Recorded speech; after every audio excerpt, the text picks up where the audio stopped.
This is Van Electric Ghost, and we're live on the air with Karen Light. You're a multi-passionate creative. How you doing tonight? I'm great. How are you? Doing great. Great to talk to new people all the time.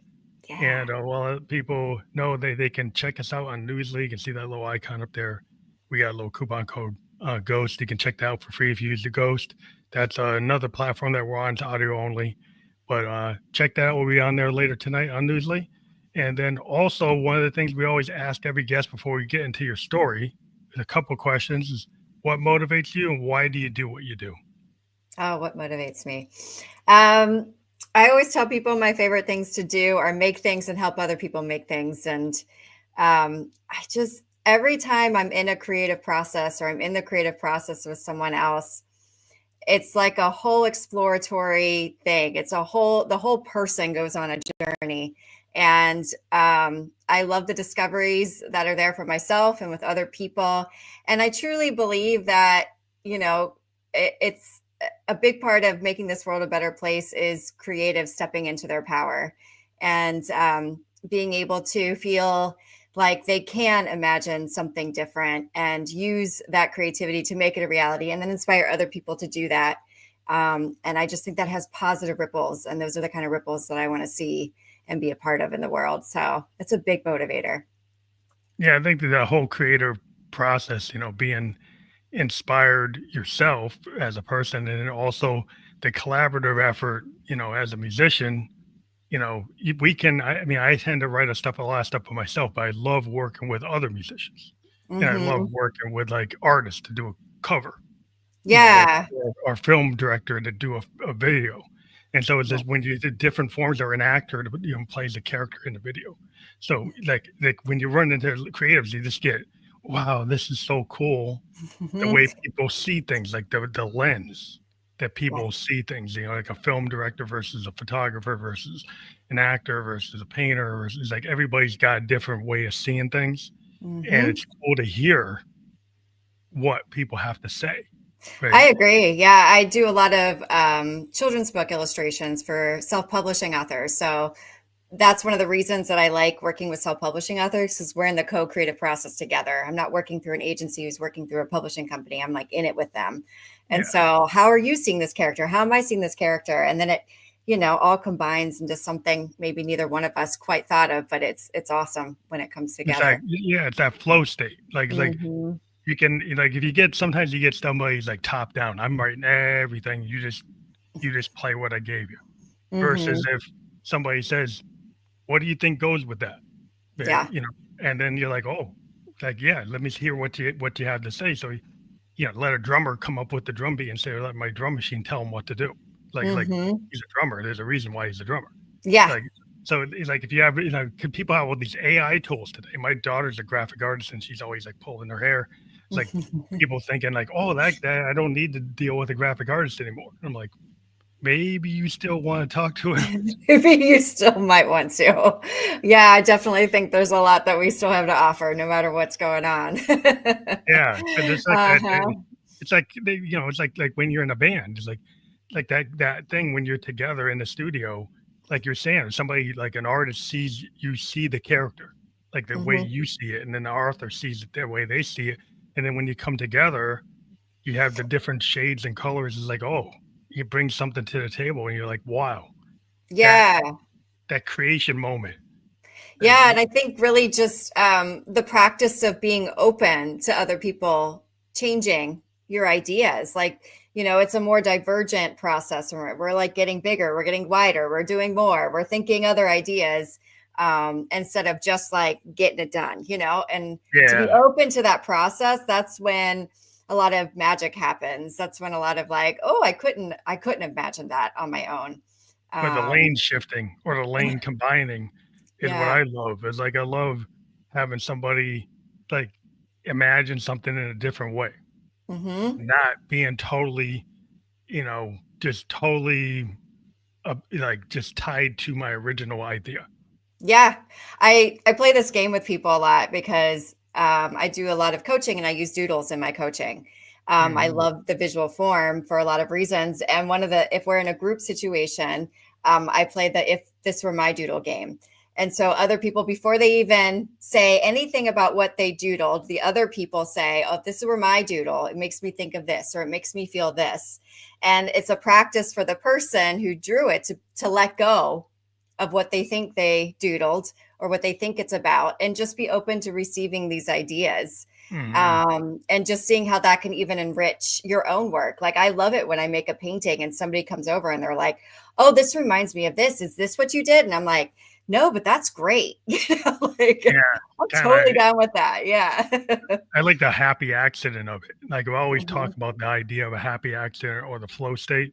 It's Yes. like, you can have this idea, but you don't have to be you can be divorce yourself from that idea, Yes. and you can kinda just flow state it. You might have a framework, but suddenly, like, the idea of the muse, like the Victorians Hmm. had this idea that if you're a poet, that you kinda channel the muse, and you do. Either you channel that muse when you're any kind of artist, Hmm. and it's kinda like when you trust yourself and you don't get obsessed with perfection, that Yes. you can allow kind of that doodle moment, kind of a Hmm. scratch, and we call them like scratch tapes. You just Hmm. put something down, and you might not think it's gonna be, a lot of times that thing you just put down, you didn't really plan it, is Yeah. what you use. Yeah. It ends up being better than the stuff you plan. Hmm. Yeah, I think you really touched on something there, which is like really trusting a process, trusting yourself in the process, trusting the process, and like being willing to do the dance, not having to direct everything. We're kind of used to, and I think in our society really values a lot of like knowing where you're going, knowing what you're Yeah. doing, having the plan. And the creative process sort of, spins that around a bit. And it is like, well, do you want to go for a ride? Because if you want to go for a ride, this could be a lot of fun. Yeah, so But it's kinda like yeah. Jack Kerouac on the road versus a planned vacation. They're Hmm. like, "I'm going here because I'm gonna love it," Yes. versus kinda going on a road trip and not knowing where you're going, right? Hmm. And it's like jazz, it's like, versus a classical piece, like Yeah. Chopin or Bach, is like it's very structured, you know what you're gonna do. If Hmm. you go and do a jazz fusion, you might have a structure, but it can go out there and then come back. You can Hmm. kinda go into discordance and noise and, things that are like, just not planned, but Hmm. then come back to a structure and then go back out, come back in. And that in itself is so freeing Yeah. of your the idea that like you have to know every note. That like why not have like it's an opportunity. Like Hmm. a missed note is not a bad thing. It could be like that's actually not a The missed best note. thing you did. Yeah. It actually evolves the song and you take it somewhere that you Hmm. didn't plan on. And then they're like, oh, then that becomes the next thing you work on because it's like Yeah. it's just unexpected. And I think that kind of doodling or freeing yourself to just have improvisational, comedy, like a, comedian might have a set sketch, Hmm. but then they read the room and Yeah. they read the feel, and then something Yeah. comes out. It's like, hey, that evolves into, and the bit evolves over time. You Hmm. know, there was a lot of bits, Yeah. prior bits I was listening to over time, and it's like they evolved. You could actually listen that he adjusted them, and then it I would love over that. time, and it just got like, wow, like that's kind of the genius of it. Yeah, it's like bouncing off of whatever is happening, like trusting that that's a part of it and that that can enrich your experience. Earlier this year, I was going to do a painting and I took the packaging off the canvas and there was this big rip in the middle of the canvas. Oh And wow, my first thought was like, "Pfft, throw it well, up. guess I'll take this back and, get another one." And then I was like, wait a second, hold up. And it turned into a great piece that I worked inspired by the Around it. rip. Oh So wow, you used yeah, I worked behind it. I worked in front of it and like it became a bit three-dimensional, which I really enjoy doing anyway. So, and it just wouldn't have happened had the rip not happened. It's like how we decide to look at those things that we think are yeah, mistakes. And if we're willing to play with them, it can be pretty amazing. yeah, because traditional methods sometimes don't apply. Because people say like sometimes pieces of art, you kind of like people want to know your process and they try to dissect your process. Each Mhm. piece kind of has its own way of being or coming into being. And Yeah. so how I created one piece isn't always the roadmap. And people always want to have this tried and true like algorithm. They want to know this is the secret thing. This is what I can do all the time. I'm always going to get this. Hmm. And to me, it gets boring. It is Because, boring. Yeah. If I'm not stuck and like completely frustrated at some point in the creation process, I'm just it's almost like I'm just regurgitating something I've already done yeah, phone instead it of like, in. yeah, discovering something new there, having a new aha moment, letting it take me somewhere. And yeah, letting that happen it's a risk, I think that's why they say creativity takes courage, because it's a risk. Sometimes you get to a point and you're like, I'm kind of attached to how well this is going. And then I just got this idea and I could ruin it all, Yeah, and do you do it or not? yeah, it's kind of I tend to volatile. do it. Yeah, it's a volatile thing, where I feel it's very cathartic. I do art because not because I'm gonna make X or it's gonna have this impact. I actually work through a lot of things in my life to, deal with, challenges, feelings, emotions. And I found that the art allows me to kind of process it. So I Hmm. don't kind of just hold on to it. And then Yeah. once I move on to the next thing, and that's why, you go to therapists and they're like, yeah, you should use art therapy. And whether or not you know how to knit or paint or do photography or doodle, whatever, the different therapists will come up with like, we should get you to do something. Hmm. Take your Yeah. mind off of your like loop because you're in this loop. You got to get out of the loop. Yeah, I mean, that's one of the reasons I use it so much in coaching, is because you get in these thought loops. They're just the words that we say to ourselves all day long. We're always narrating. And then you draw a picture and you suddenly can shift. You can kind of get below the words a little bit and see something else if you know how to look at it, right? If you're Mhm. open to interpretation. I always tell people, I'm like, just assume it has great meaning for you. We'll just do an experiment. You don't have to believe me yet, but just experiment with me. Assume it does. And then there's always something rich there, even if it looks like the craziest little abstract piece.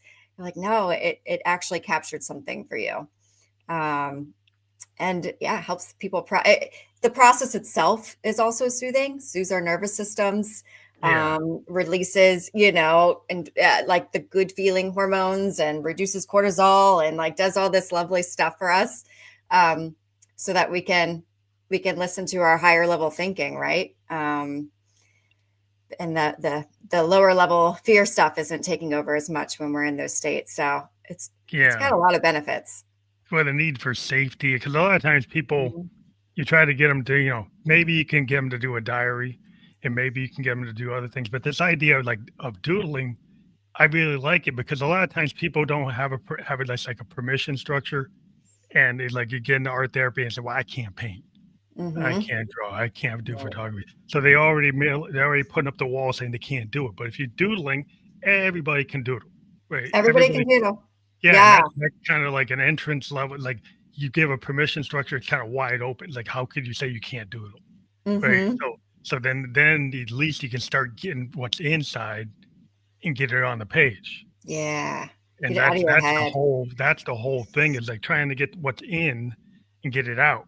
Yeah. And that's what artists with like we kind of that's our we're able to take that vulnerability and then push it out in the world and be able to like deal with the impact of the feedback. And maybe Yeah. sometimes we don't do with it that great, but it's like the idea is like we can actually get to the step where we put it out, where other Yes. people kind of keep it in. Yeah, and I tell people often, I'm like, art's like a tool to reclaim for every human. Like um people walk around like singing their favorite tune, all the time. They like, bebop around their house, do stuff. But like suddenly when it comes to drawing, it's like, oh, I can't do that. And I'm like, doodling doesn't care about I have this whole thing called the spirit of a doodle I love to share with people. And like, it doesn't care about outcomes. It's all about process. It's all about just seeing what happens. You don't have to figure anything out. You don't have to have any skill. It's just another tool that's available to you. And it's a visual one, just like any other tool you could Well, put in your visual is so toolbox. important. Like a Hmm. lot of times, even in, why we in software design we use the whiteboard, like everything. detectives on TV use the whiteboard, but like Yes. like the whiteboard allows us to take big ideas and then kind Mhm. of flow chart them out. And we do Mhm. little diagrams like this is going into this and this is coming out of that. This is Mhm. like and this is where all these things are going, and we can kind of see the big picture. So we know our inputs, know our outputs, know what our rules are, know what our goals are. But you can take those things and not get so crazy. We get really detailed, Yeah. but you can kind of high level pitch, just do it at the 50,000 foot level, right? Yes. And Yeah. then you can start to dive as you Mhm. get more comfortable, like understanding, like what did you put down, Yeah. and Yep. then try to interpret, like, well, what did I, Can what was I trying to say? Can I share a simple tool that helps people a lot? Those moments where you are like, it's overwhelming for one reason. You're feeling a little chaotic. We're coming up on the holidays. There's a great reason to feel a little chaotic sometimes, right? Mm, Things are overwhelming. The to-do list is long, and people feel like they say that phrase a lot. It's just spiraling out of control. And so when people say that to me, I was like, well, let's spiral it back in. And it's just a simple thing. I have people close their eyes, take a nice deep breath. And then when they open their breath, I just have them take one marker, pen, whatever, and in the middle of their paper, draw the slowest spiral they've ever drawn while mm, breathing, keeping the breath, but just keeping it nice and tight, just spiraling around really slowly. And once I could see they've kind of settled into that, I say, okay, just like follow your marker now. Like just follow it. Go wherever it wants to go. And before you know it, they're just sort of weaving around the paper, and then like we could just do that for a minute. How do you feel? Oh, I feel much more relaxed. Okay, you just spiraled back in. We're always spiraling out of control. Like this is yeah, a simple thing to come back to ourselves, and then if there is a challenge that they brought up, I'm like, let's look at your spiral for some clues right now. And then see if there's something in there. What does it remind you of? What are you thinking about when you look at it? How does it make you feel? And it like creates this whole conversation, we could take it. I could do more prompts depending on what's coming up, but that's just spiral back into yourself is a simple little visual doodle that that's interesting. everybody can do. That like you have come up with all kinds of cool like insights from being an artist. You figured out like how can I get somebody to kind of you know like a Yeah. breathing exercise, like like meditation, like you get somebody that's got too much noise, Yes. too many things going on. They got getting pinged all the time on their phone. So we always tell people like turn off the phone, turn off the watch, turn off the radio, turn off the TV, and Mhm. just kind of before you even try to do any art, just kind of clear your head Yeah. Come back. Yeah. and Just like then like regather. yeah, and then see what comes out after that, right? Mhm. Then Yep.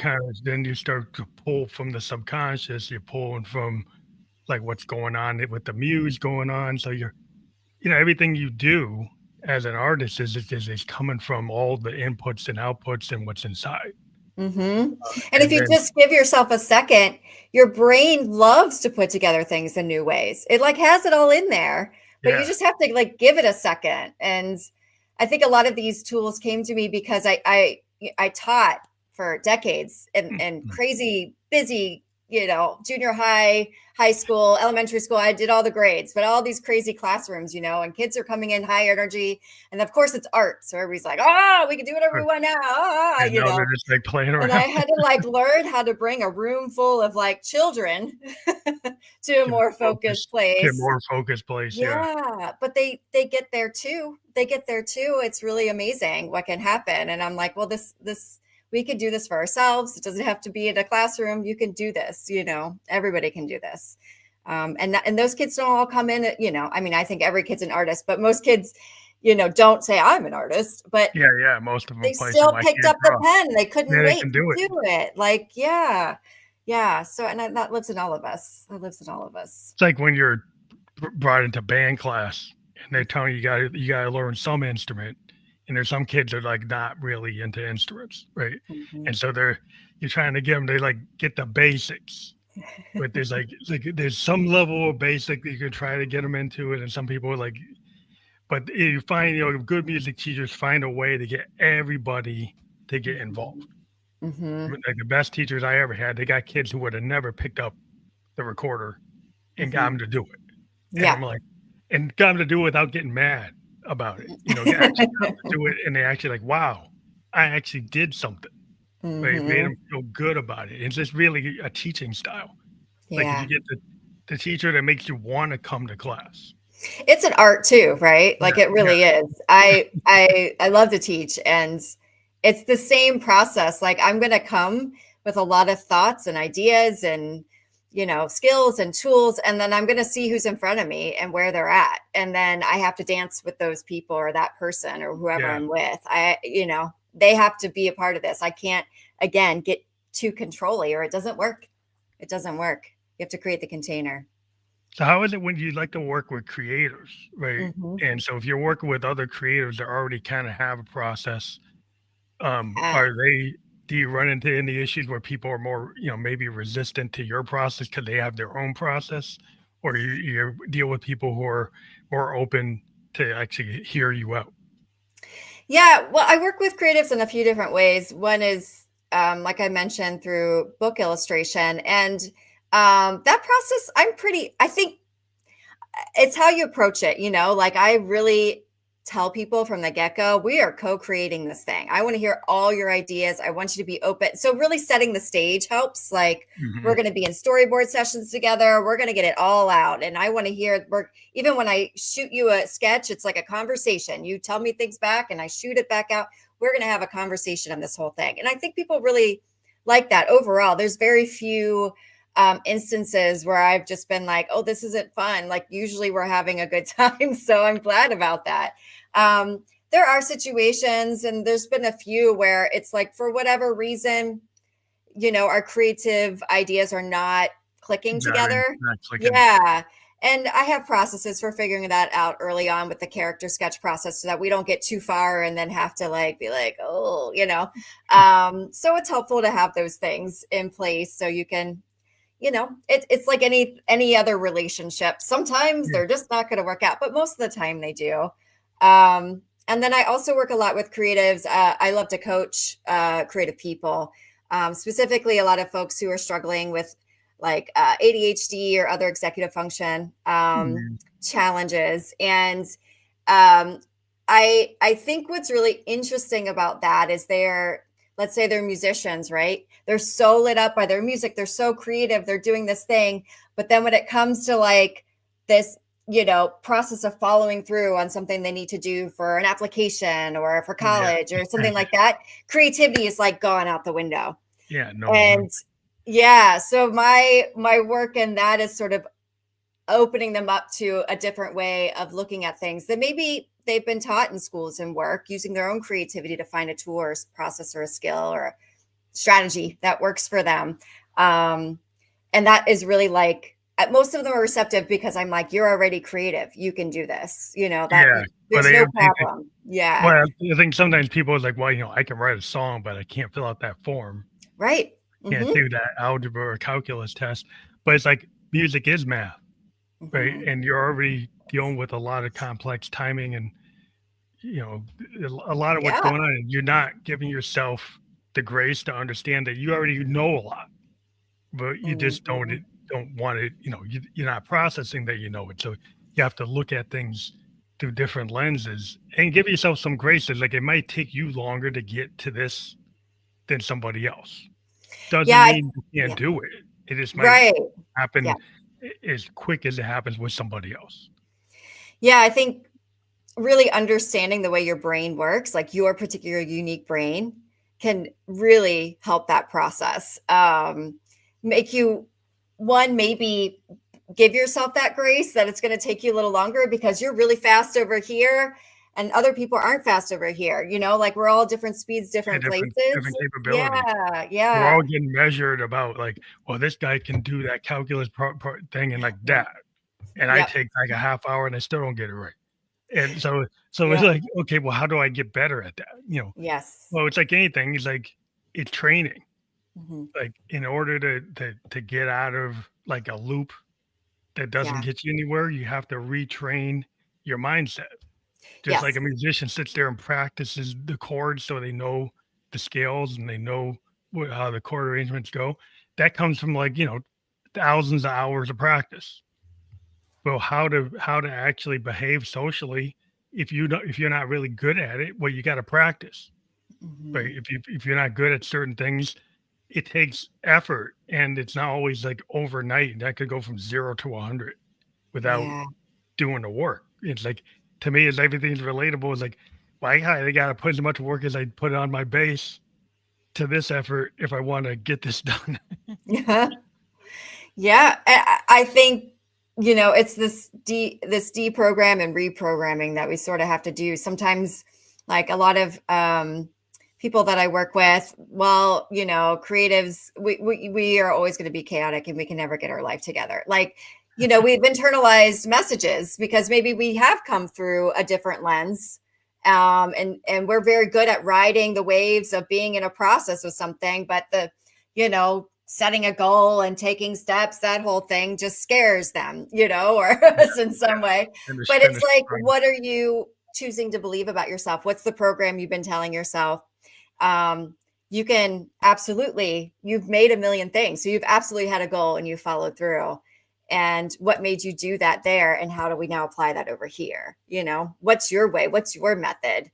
What works for you? I was doing this application one time a number of years ago now for this program, and I was just staring at it. It seemed the questions were really big. I was super overwhelmed, and I had a coach at the time, and I went to my session, and I'm like, I just don't know how do people fill out these sorts of applications? I'm so overwhelmed. And he's like, you're asking the wrong question. And I was like, what? And he's like, you're asking how people do it.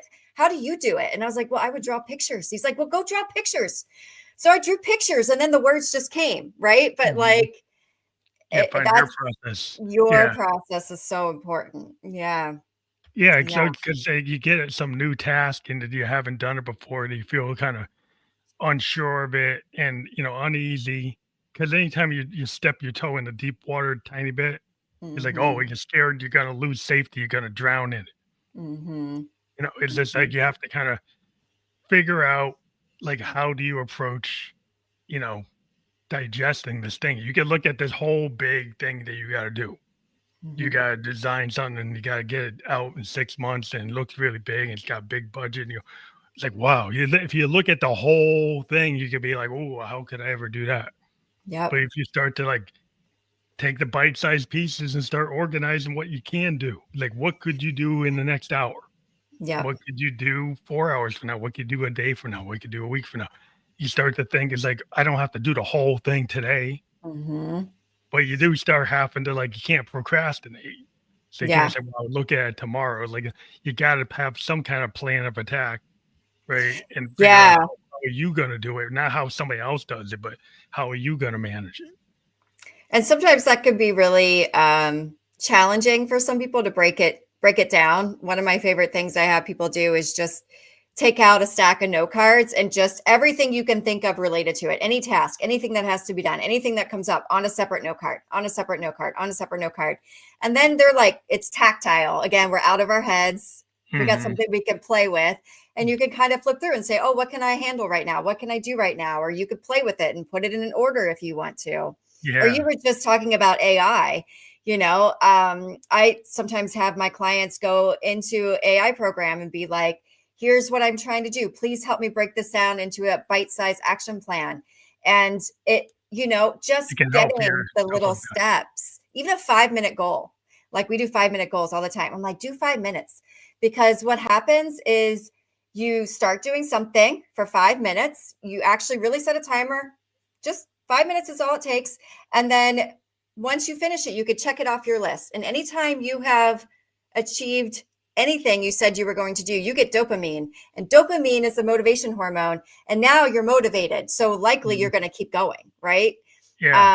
You might not, but you still achieved a goal, even if you didn't. 5-minute goals is what sort of, after a very dry period for me in art making, reopened everything. Everything from a Was dry a spell. five-minute doodles each Yeah. day. I was just like, I don't know what I can't seem to start or finish artwork. And I would just do doodles, doodles, doodles.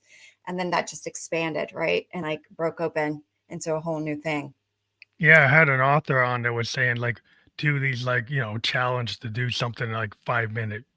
short story, Mhm. whatever you can get done in like 5 minutes. But, say that you're gonna do these little micro stories, Yeah. and like instead of trying to think about the whole plot or the whole world building.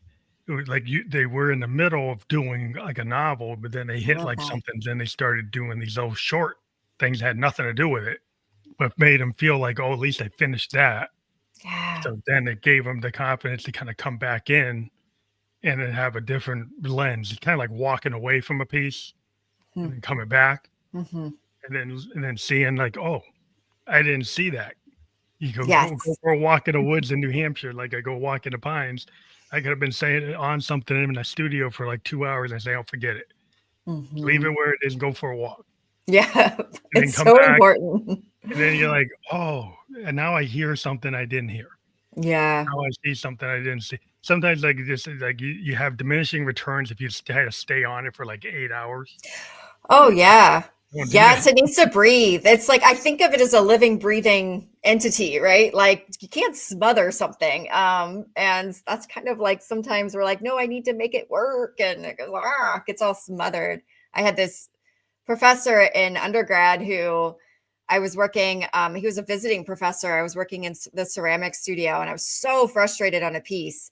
And he came over and he's like, how can I help you? I'm like, I'm so frustrated. And he was like, start another piece. I Yeah, was like, yeah, what? He's just like, start something else. never, ever, ever just have one piece going. Always have at least two. Yeah, have a And I was bunch of like, going. oh, like we're so programmed to do one thing at a time. You don't start something else. So you get something else done. Like I feel like, Multi-thread. yeah, very linear thinking out there, like pervades, a lot of the messages we get as kids and growing up in school and stuff. And, creativity likes to fly in the face of all of that. And I Kinda think just throw it at the wall. Like, a it lot of does. times as an artist is like, I like to throw it at a wall, like, I'll be in the middle of something, stop, Hmm. go totally different direction, just put all these things into my archive, Hmm. and it's like, sometimes I go look at tape A versus tape B, something was from 2 weeks ago, something was 6 months ago, and, there was, Frank Zappa was famous. There was a picture of him in his living room, and scattered in his living room, he had all these recorders and all these tape machines, and they all had different things. That's And so he would cool. go and grab stuff from live concerts, stuff from the studio, stuff from here, stuff from there. And they would start like listening to him and say, "Oh, I can take this and mix it with that and mix it with that." And it's kind of a very non-linear process, just grabbing stuff from all over the place and seeing what works. Hmm. But a lot of times there's a lot of artists that's what they do because like it Yeah. keeps you from hitting that period of time. Well, I don't know what I can do. It's like, well, look at what you've done and then see Hmm. what we can go forward with all the stuff that you have in this. Like you've got all this stuff you've done. It's like there's Yeah. probably something in here that works. And that's, I think, such an important point too, because a lot of people get stuck thinking, well, I have to come up with something completely novel. Like every part of this has to be brand new. And then they get stuck. And like creativity loves that. It loves let's look at this thing I've done before in a new way, or let's put it with this over here and see what happens. And then there you are, like you said, like off Yeah, running instead of like starting like like a a blank. collage effect. Yeah. Like Hmm. when people would take like clips from newspapers and do collages or throw things together. It's a I kind love of collage. random Yeah. non. It's like when you think about filmmakers that have timelines are all over the place. Hmm. And it's not totally sequential. It's kind of going back and forward and this one there and pulling this out and there's a little Easter egg here. And you're like, oh, that actually meant something. I Yeah. didn't know it. So he's like, Yeah. writers will do that too. They'll throw things in there, then go back to it and they kind of reinvent something. It's like Mhm. they take something from the past and then make it have more meaning and it maybe wasn't originally that way. Mhm. It suddenly becomes that way because like, oh, in the moment, it's like, here, I can actually redefine that. Yep. There's nobody saying I can. It's my world. I can do what I want. I could do what I want, right? Yeah. It's so fun when we let go of the rules, that it's always a nice practice to check in if you're stuck, right? To say, what rules am I making up right now about what I'm doing? And what rules are helping me and what rules are hurting me? And a lot of times, and give yourself permission to let go of the ones that are just not working. And there you go. You put the That's like a past in the future and the productivity future in the past. productivity strategies. Like if you've got productivity strategies that are failing, Mhm. trying to stay on them is like, well, does that make sense to stay on something that keeps on not working? Right. So, Right. so And eventually you have to like let it go. you do. And yeah, I mean, productivity is a huge topic, and a lot of people that I work with have this idea that it looks like one thing. I always give the roadmaps metaphor. So I lived in Chicago for a long time. And, if you were to look at a map of Chicago, what do you see? It is a grid. It is almost a perfect grid, right? Because it burned to the ground and then they planned it. And And they so replan I the was whole thing. never lost in Chicago. It's flat. I always knew where I was. The day I moved there, knew where I was. And then I moved from Chicago, which is, very planned and put together. And then I moved to London for a little bit, which is like a spaghetti bowl, like It's all over the this. place. Yeah, like this. And I tell people, I'm like, everybody thinks that their brains and the way their life should look should be like Chicago. That's what we have, this idea that that's how life should look like and our brains should look like. But we're all much more like London. More And spaghetti. as much as it was hard and I got lost a lot in London, and I had a bike. So I had to stop, and this is before GPS. So, I had to stop and flip through the book that was Have to called The figure A out to where you Z are. to find where I was. But I also found these cool little trails by the canals. I found this one place that had gigantic tortoises one day, roaming around, and I could pet them, and all Yeah. these little magical nooks and crannies that I would have never found had I known where I was going, Yeah. you know? Sometimes we want to be like Jack Kerouac down the road, you don't know Yeah, where. And people want, safety of having a plan. And people say, exactly. well, you're more Yeah. responsible if you have a plan. Not that you don't have an outline, right? You might Mhm. have an I outline. still have my A to Z. That was my Yeah. tool, You still right? have, where you want Yeah. to go, but it's kind of like the road less traveled. Like you want to go and found like whether, music, we got like a newfound sound Mm. is actually more exciting than the old standby sound. Like Mhm. if I, that's why I'm a synthesis. And so a synthesis, what we do is we design our sounds before we even Mm. write the song. I actually Oh, I take didn't know sound waves. that. Yeah, I take sound waves from oscillators and make tones. And I Mhm. spend a lot of time making my own tones. So I Yeah. don't just take preset tones or tones from, I actually create tones that are customized to my song. Kinda So like they, mixing up your paint, yeah, right? it's like makes Mixing a up the paint. custom paint. It's Yeah. the same idea. It's like a paint. Mhm. We call it sound painting. And Mhm. it's the same kind of thing. You color the tones. We even have color commands, color dials on our oscillators that mix, sine waves with square waves and pulse waves, and we can make waves kind of blend together and turn them inside out and do all kinds of interesting things with the sound. And it Mhm. creates like a real thing. Like each wave it goes toward a bell, or it goes toward the wood block, or it goes toward a bass. It goes towards certain things that Mm. as known sounds, and then you Mhm. go into territories of sounds that you never really heard. And it's like, well, Mhm. that's what I want. I want the thing that I haven't really heard before. Yeah. Yeah. I love it. I love it. It's putting together something new to excite us, keep us going, keep us in the mix. I mean, Yeah, that's the other thing that we need a lot of, and that's why sometimes our strategies stop failing, is because we like new, right? We want the new thing. And so we got to keep creating fresh well, the stuff to keep algorithms don't us in the always like the game. new thing. That's the problem. It's like we live in a world where people like things that are repetitive and guaranteed to Mhm. hit a certain target. Mhm. When you do something that's new, there's a lot of times when it comes out, people don't know what to think of it. Yeah. They get it and it's like, well, I don't know how to categorize it. I don't know where to put that in the market. I don't know Yes. how to. The A&R guy says, what genre is this? Mhm. When they like come up and say it expansive sounds, like what's that? What's that mean? Yeah. Oh, They're like, I was like, is it trance? Is it hip hop? Is it big beat? yeah. Is it psychedelics? Like it's expansive. It's like I don't know what to do with that. Yeah. What are you I what are yeah. you supposed to do with that? I don't know. I find that, I do a lot of networking as an entrepreneur too, and people are like, "What do you do?" And I'm like, I mean, like there's so many things. And so that's why I'm like, I usually just start now. I'm a multi-passionate creative. Okay. I do a lot of things. You came up with the thing, like expansive sound. That's my thing. Like your Yeah. thing is Like, yeah. let's just not try to niche ourselves or put ourselves in a box all the time and what we do, and let's let it evolve and grow with Law of us, attraction. and Let people come to you. Like your tribe will find you. they Like will. you find like, hey, there's a group of people that are into IDM experimental music that like my stuff, but then there are people that are into progressive rock that like my stuff. Well, that doesn't mean I'm a progressive rocker. It just happens to be some people see some elements that appeal to them. Yep. That might be in this area. Other people see things that appeal them from this other. So it's like it kind of comes together. That's the whole idea of like progressive rock it was jazz, it was rock, it was classical. It's all mixed together. And that was kind of this kind of catch-all. New wave was like that too. It's kind of a catch-all. It's part punk, it's part rock, it's part funk. There's a lot of different things. It's not all synth. Tons of new wave songs have a lot of guitar, have a lot of like world beats in it. It's like it's kind of hard to define. Yeah. Because you're like Duran, you got Talking Heads. Right. Well, they're not exactly the same. They're totally different, but they're in the same genre. It's like that's a very wide genre. It is.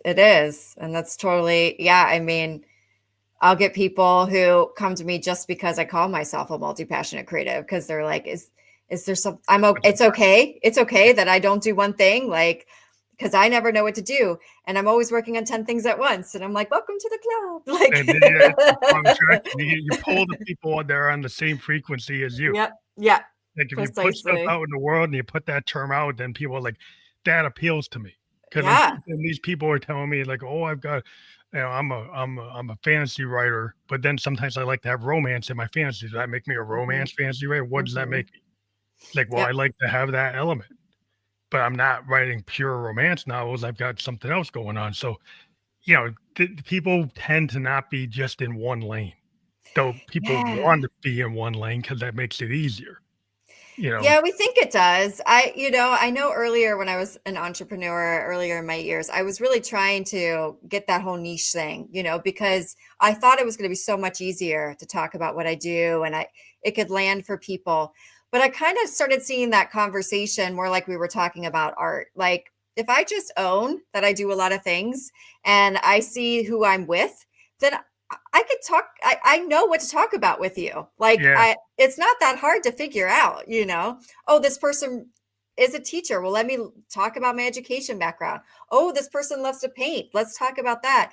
Oh, this person is ADHD. Let's talk about neurodiversity. Like it makes you able to talk to so many people about so many things. Yeah. If you go to our own jam.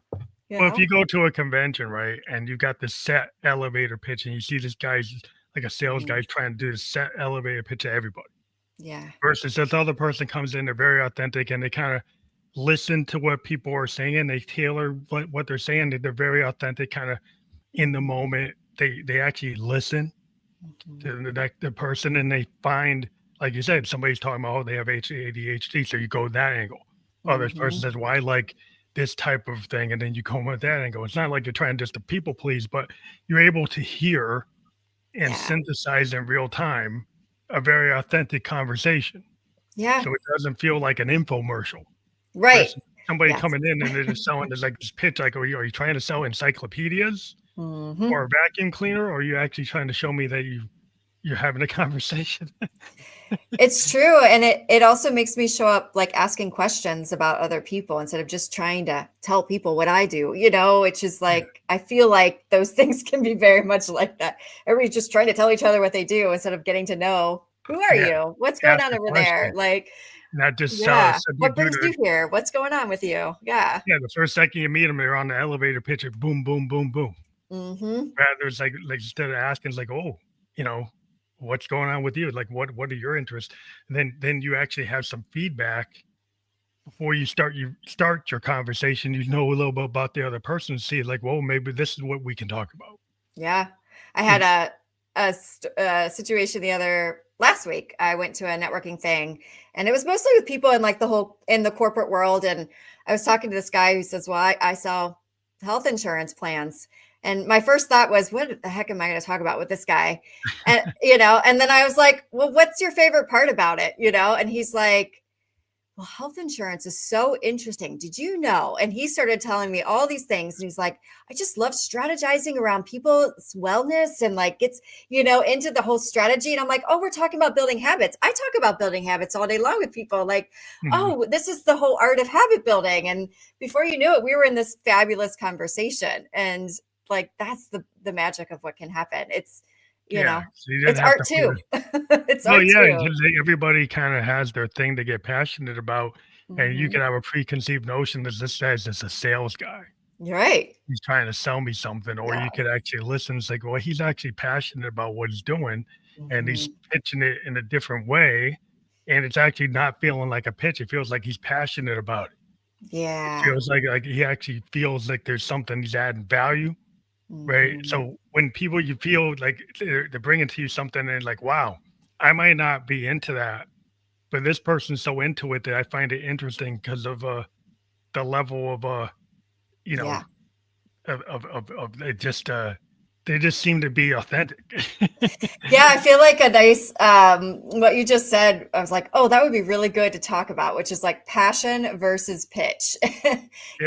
Like be passionate, don't pitch me, just be passionate. And you end up like if you're a podcaster and you're pitching like you want to get people on the show because you want to get commission, you want to get this, you want to get that, but like what I feel like somebody's trying to sell something. If they're saying I got a mission to have people have their voices heard because I don't think their voices are being heard, and I want people who are emerging artists or emerging entrepreneurs and they're not getting their message out, I want to give them a stage to do that. That's a different conversation than that's a beautiful conversation. Yeah. Than the other one. That gets me like, yes. People are like, yeah. You get some guy that's just like, oh, I'm not trying to figure out my Salesforce.com numbers. It's like, okay. It's like, I'm not really into that.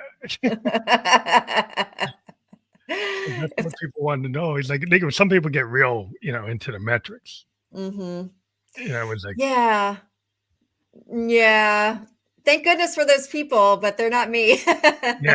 They could be complimentary. I was speaking to I went to a event. I was volunteering. Somebody that I know teaches marketing at a local university, and they're trying to help the students learn how to market themselves, and networking. And I was just having a lovely time talking to these students and they wanted us to give them feedback. So we're having sort of these conversations, and this guy was so into the metrics. And I'm like, you know what?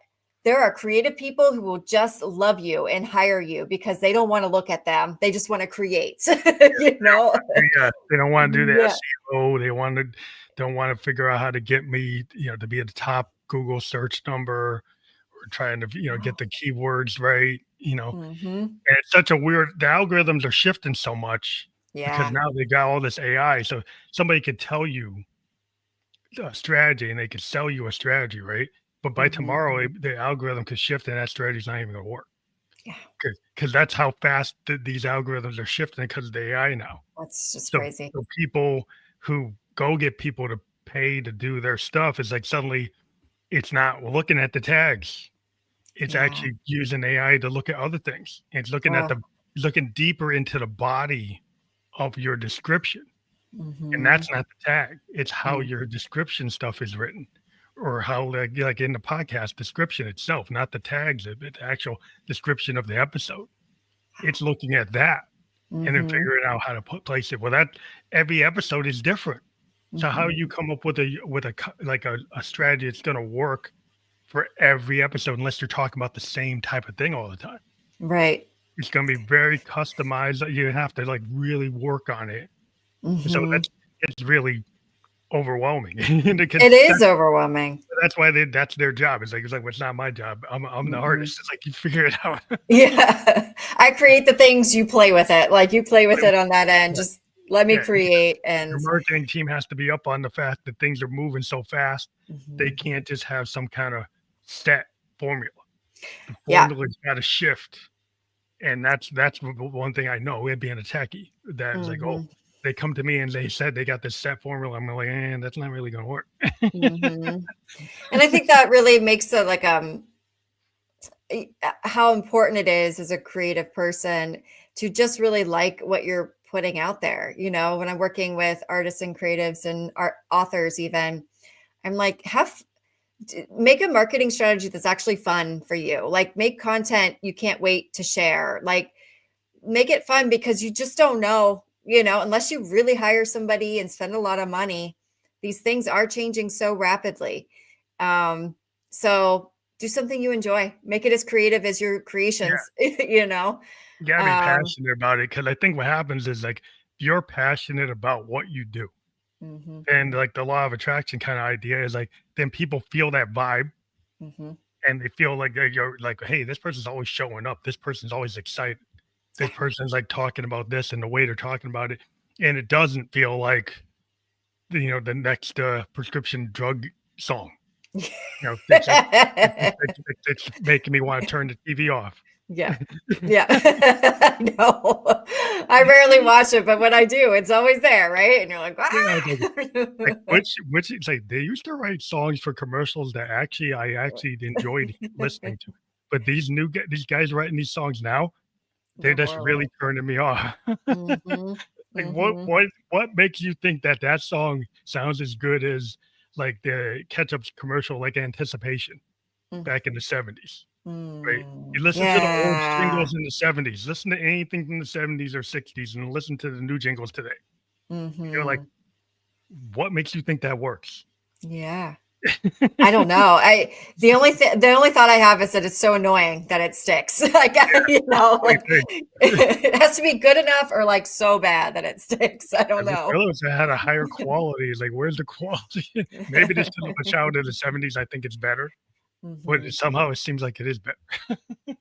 I think it probably is. I think it probably is. Yeah. Yeah. There's a whole art to that as well. But um, there's a lot of, it's interesting too, because I think what a lot of the technology makes us do too is want to create things faster. So Yeah, then the and quality. sometimes that's fun, right? And sometimes I don't want to just poo-poo that on a whole, because sometimes that can be really cool, but it can really diminish quality.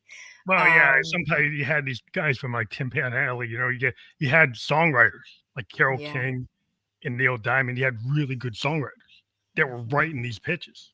So if you mhm. look at the old pitches, they're actually done by really good songwriters. Oh, I didn't know that, but that makes Yeah. so much sense. So then when you get some of these new pitches, like, who the heck is doing this? And Mhm, it's like it's like I can kinda get it now. I understand. mhm. Like, there's a Wow. craft. If you don't think there's a craft to music, right, and you think AI can just do everything, like, if Right. you don't think there's a craft to acting, you can replace actors with AI, Mhm. then there's, like, a disrespect for art, because you just Yeah. think that my token technology, you should pay me. You shouldn't pay OpenAI. You should pay Mhm, the Gemini. mhm. You should pay Google. They Mm, wanna shift the money to the right. tech bros instead of the artist. Right. I understand, so they'll go, "Art, AI is gonna replace all the artists." Well, Mhm, because they have an interest in that, because they'll mhm. make the money. The Right. artists won't make the money. It's Right. like they get listen to who's telling you that, and then Mm, look at the quality of the work they're putting out, and then look yeah. at what real artists do, and you Yeah. can make a judgment. It's really interesting, isn't it? I mean, feel like one of the things I think about a lot too is how artists will create a neighborhood and change a whole neighborhood from the inside out, and then they can't afford to live there. You know, it's like it's that whole thing. Like, here we are, we're showing up, we're being super creative, we're making all these things. I mean, how many artists have been involved in creating AI? You know, and Yeah, then you know, you don't get paid. then by But it's thanks. it's all about contracts. Artists have always been kinda messed up on the contracts. Mhm. Like, if you look at the music industry, the contracts were just very oppressive, Yeah, where, like, the artist made the least amount of money of everybody in the chain, right. right? And They make and that's so one of the things I'm just so passionate about is like changing that narrative in our society, but inside of us that says that what we do isn't valuable. like it's just so important because that's what happens. If you don't really value what you're doing, then you will sign a crappy contract, right? Like you will do your work for free in exchange for maybe some exposure, or like, Yeah. we do all these things because we've internalized this message. And the more we understand how powerful our creativity is and our artistry is, we don't fall for those things, and we do demand different. And I've we been have a on a right. huge Yeah. journey for that. Yeah, artists have a right to, like, music, because in the age of Napster and everything, people feel music is like, oh, it's free. Right. It's not free. It's like there's a lot of effort that goes into the art, Mm-hmm. and you shouldn't just get paid just because you're a top tier. Right. Like if you put the work into, like, the amount of work it takes to do a record, it's the amount of work that an artist does. Any artist does. It's a lot of work, and Mm-hmm. and to not get paid for it because you feel like, oh, it's just free. Is there's a mindset where people's like, no, you got to understand, like, just Mm-hmm. like, an accountant gets paid for doing that report, Yeah. an artist should get paid for doing that song, Yeah. Absolutely. We should. Mm-hmm. doing that piece of work art. You shouldn't just go and I can just grab that off the net and copy it and then paste it somewhere. And like, why can't I use it? Because I can grab and click it and copy it. Mm-hmm. Just because your tool can grab and copy it Mm-hmm. doesn't mean that that's actually right. Your technology got beyond the actual transaction where you should have paid the artist. Yeah. But that doesn't mean that you shouldn't have paid the artist. No, it doesn't. It doesn't. And, and there's a lot of people using even these AI tools in a way that makes it obvious that they're not artists. Yeah. uh, Yeah. like it's so easy to look and say, oh, yeah, Well, hired a prompt graphic engineering. designer for that. Ooh. Yeah, I saw somebody like saying they were like an AI or graphic artist, and it's like all you do is like really intricate prompts, Mm-hmm. but that's not the same level of art that my daughter does or a person like you. Like anybody that's an artist that's been trained, there's totally disrespecting the training and the craft. Mm-hmm. It's like thinking an AI, actor is going to be able to do what Orson Welles does in Citizen Kane or The Third Man. Is like Yeah.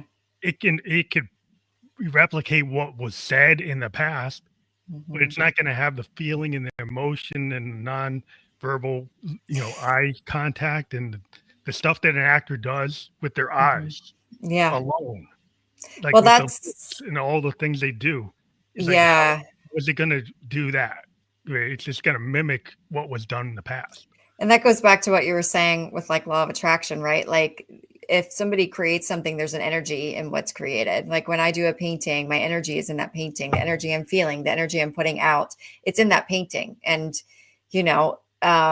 if a human isn't making it, you're going to lose some of that, and people are going to, yeah, it might look nice, but why aren't I feeling things? Yeah, you don't Why feel it. It why doesn't doesn't it feel soulful? Why happen. is there not what's this missing? And like I can't put my finger on it. And I think, it's a tricky business with art because we want to both be valued, like we should get paid for these things. And also the value of it is not about money. It is like soul. Like it Yeah. is like Oh, it's pure hard to sell. expression, It's hard human to put a soul. Like it's hard to put a price tag on the soul because it's actually like it's like, it's worth more than money. yeah. And so then if we can get, fair compensation for work Yeah. we do and Mhm. not be, a lot of times people say, well, when you going to get a real job? Right. Yeah. Because they Yeah. just don't value art as Right. something, but all of our culture is based on art. And then Mhm. people say it's not valuable. It's kind of oxymorons. Like what's going on? Yes. It's like you're like Yeah. all cultures, Western culture, Eastern culture, all the cultures of the world Everything. are built on art. Mhm. But then you say being an artist is not valuable. Go be an accountant. Mhm. Yeah. I mean, I had so many people say, "Oh, that's so cool. You're studying art. What are you going to do for a living?" And it's like they didn't even know it. It's just so Automatic. automatic. They Yeah. didn't mean anything bad by it. Nobody meant anything. It's just assumed that and I internalized that for a long time. I mostly didn't make my living from art for a long time. So, it's just one of these things that it takes time. One of the processes I'll have creatives do when they are trying to make money as an artist is write down all the messages they've received about that, Mhm. just so they see why this is challenging for them, but then also go look. There are artists making it and killing it. And it's like we forget that that's happening Yeah. because we're so ingrained with these messages. But there are artists who are doing Well, you well, have to doing believe, I think well. it comes to Yeah. yourself. You have to believe that your work is worth Hmm. that. And like if you have some kind of internalized thing where you don't think that you should put a price on your painting, Hmm. you shouldn't put it in the gallery so it could be purchased, right? That you don't put it out in the market so somebody can see it. Right. And then you'll never get that indie film scene. You'll Nope. never get that photograph ever recognized because like somehow you don't feel you're legitimate. And it goes back to Hmm. the kind of self-worth Hmm. argument that like once you feel like yeah, I believe I am worth it. I Hmm. believe that this does have value. And Yes. it's not being arrogant to do that. It's just a kind of knowing who you are. And I think it's a vigilance. I think it's constantly being vigilant because that voice will keep sneaking up on you and you have to keep saying, not today, not today, like not right now. Nope, I'm worth it. Yep, I'm going to put that out there. Um, I had a mentor once tell me, nothing ever goes away. Your voices don't really go away. It's just a matter of like trying to turn down the volume on the ones that aren't helping you and turn up the volume on the ones that That's are. true. And I find that really a helpful thing, because it helps me anticipate that they're going to show up, especially if I am going to take a risk. That like that voice that says I might not be good enough for this, or it might not be worth it for somebody to pay that amount, that's going to rise up and I can anticipate it. And I'd be like, okay, what else do I think about this?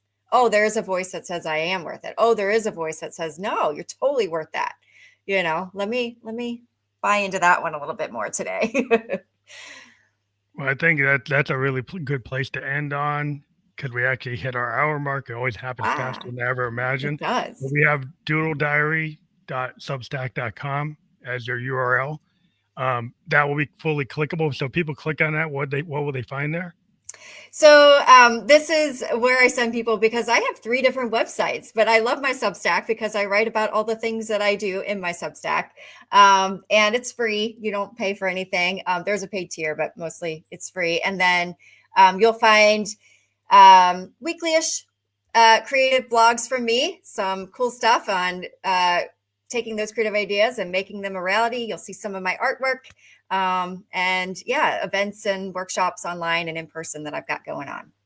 That's awesome. I want to let everybody know that will be fully clickable in the podcast description. We were just live on Facebook, YouTube, and Twitch, and we will be on all the platforms where you can listen to or watch a podcast by tomorrow. And that URL will be clickable in that podcast description on those platforms. But I want to thank you for being a guest on the Fam Lecter Goes podcast. It's been always enjoyable to talk to people who are artists. That's my first love with talking to creators, and it was fun. So It was thank you so much again fun. for on the Oh, I show. appreciate it. Have a great night.